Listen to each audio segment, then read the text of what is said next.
The graph shows the number of roses and tulips sold in 3 months.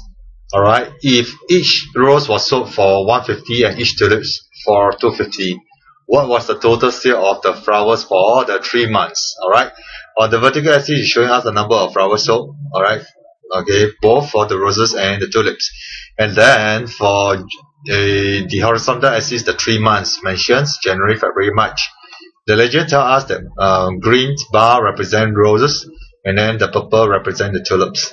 Alright, so since the question wants us to find what was the total sales of flowers for the 3 months, we got to work out for all the 3 months of total sales from roses and plus that of the tulips. Now, for January, number of roses sold is 25, so we multiply by 150 because each rose was sold at 150.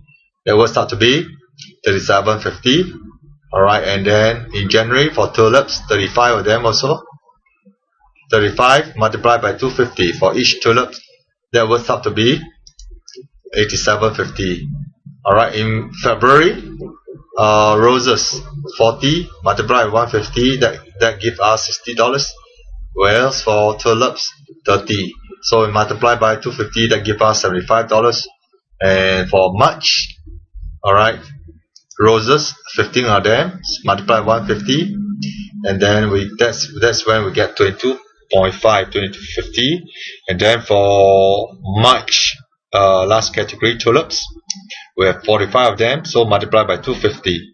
Alright, that gives us 112.50. So the total sales is simply adding up all this figure. Alright, you can use your calculator for this category and then add them out and you should get 395 as the answer. Thank you for using claymax.com.